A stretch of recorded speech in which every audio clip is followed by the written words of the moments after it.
Chapter 3. Paul Grove walked over to open the door to Morah and his living quarters when he heard the knock. His gaze swept over his beautiful mate as she teased their young daughter who was trying to crawl up onto the couch. Morah had learned that trick this morning. It was hard to believe that this tiny girl with midnight black hair, rounded cheeks, and twinkling golden eyes was already close to a year old. He drew in another breath when he heard a second knock, this time louder, and braced himself. Zoran, Mandra, Keelan, and Traylon had taken their big brother position to the extreme. The only one who was being good at the moment was Creon. The other four had been a pain in his backside ever since Morah had been born. Their constant suggestions of how Morah and he should care for Morah had become a source of entertainment for his mate and him, as well as an ongoing battle between the other men and him. Taking another deep, calming breath, he opened the door. His gaze softened when he saw Trisha's glowing face. Opening his arms, he waited until she stepped into them before wrapping them tightly around her. He rested his cheek against her curly hair before releasing her and stepping back. "Hi, honey," he greeted. "Welcome, everyone." "Hi, Daddy. Did you guys have a good trip?" Trisha asked, stepping into the room, followed by Keelan. "Yes, all the flowers are blooming on the mountain," he said, watching Simba trot into the room with the twin girls and Balin. He chuckled when he saw the straps holding them on. "Saddles with seatbelts. Good idea," he reflected, as he waited for Abby, Zoran, and Zohar to enter as well when they came up the hallway behind the small group. "I's ride too," Zohar demanded, looking frantically around for Goldie. "Goldie, come here. I's wants my own horsey." Goldie, Zoran and Abby's symbiote, shook and shifted into a huge werebear instead. Zohar squealed with delight and wiggled. Zoran lowered Zohar to the symbiote's back and waited until his son had a good hold on the thick reins that formed. "Hold on, son. You don't want to—" "Dragon's balls! Morah!" Zoran started to say. "Don't even start. She's doing fine," Paul warned. He gave Zoran a pointed look when he and Abby entered the room, and Zoran's gaze automatically started searching for Morah. He shot Zoran another sharp glance when the huge warrior's eyes widened before he started forward. "Let her do it." "But—" Zoran started to growl before he released a frustrated snort and glanced once again at his baby sister as she crawled up onto the couch. "Why don't you go rescue Zohar?" Abby suggested, with a soft chuckle. "I think Amber and Jade are already stalking him and Rome." Zoran turned to look toward his young son, where he had rushed over to play with Vox's and Riley's son. Rome was in the middle of making a fort out of a box and bedsheet that Morah had brought out for the kids.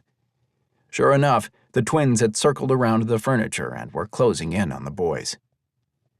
"Keelan!" Zoran called out in exasperation. I know," Keelan answered, heading around the couch and wrapping an arm around Amber's red dragon just as she was about to pounce. "Jade, don't you dare!" "Aw, Uncle Keelan, it's funs," Jade complained after she shifted back to her two-legged form. "Theys don't minds." "I knew yous were there," Rome growled, twisting and lifting his little butt up in the air before he wiggled it and shifted into his tiger form. "They're okay, Keelan," Riley called out from where she was standing next to Vox near the windows. "Rome is used to Vox sneaking up on him. He'll be fine." "I'm teaching him to be a warrior," Vox growled, before returning his attention to the comlink he was holding. Jade squealed and took off running across the living room, Rome charging after her. Keelan cursed and quickly set Amber's squirming body down on the floor. She started after Rome and her sister, only to get tackled by Zohar. The two rolled across the floor, knocking the sheet off the box and disappearing under it.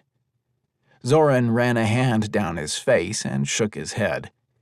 He couldn't say anything to the girls when the boys were just as bad. He turned his head and glanced at Keelan when his brother slapped him on the shoulder. "Be thankful that you aren't Traylon and Kara. When we stopped by, Traylon was trying to capture the girl's newest invention.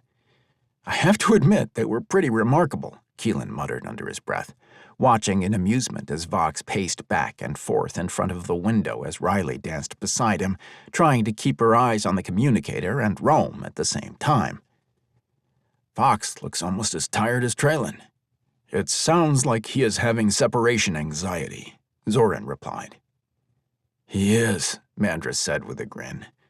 This is the first time that he and Riley have been away from their twins. He has been talking to his father for the past hour.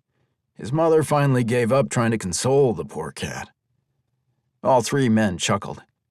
It won't take him long to get over that. When Amber and Jade were first born, Traylon swore he'd never let them out of his sight. Creon said they asked if the girls could spend the night with them, and Traylon asked how long could they stay. I think he was hoping for a few years, Zoran said with a grin. Did you ever think our lives would be like this? Mandra suddenly asked, watching when Ariel knelt down next to their son, Jabir. Love and pride filled him as he watched her tenderly run her hand over Jabir's plump cheek. Goddess, I love that woman, he suddenly muttered, and started across the room. Zoran and Keelan watched as their huge brother sat down on the floor next to his mate and son. Both of them could see a reflection of themselves in the scene before them. Their gaze followed Mandra when he picked up the small pet Grombot that Jabir had brought with him and held it while Jabir hurried over to play with Morah. Do you think we look like that? Zoran asked Keelan with a critical expression. Worse, brother. I think we both look much, much worse, Keelan chuckled before he released a sigh. It looks like Jade has a new target. I see that Balin's hair is finally growing back, Zoran observed. Keelan shook his head. Don't even get me started on that. By the way, I reminded Traylon that he had promised us he wouldn't give the girls any more toys that could become mutated monsters, he said with a glance over his shoulder, before he refocused on Jade and Rome. This wasn't going to end well because Rome was Balin's best friend. Jade, how about some cookies? Zoran couldn't keep the grin from his lips when Jade released Rome's tail, which was hanging from her mouth. Rome and Jabir both perked up as well. Rome quickly shifted, his eyes wide with excitement. Does you have the chocolate ones? He asked with a hopeful expression.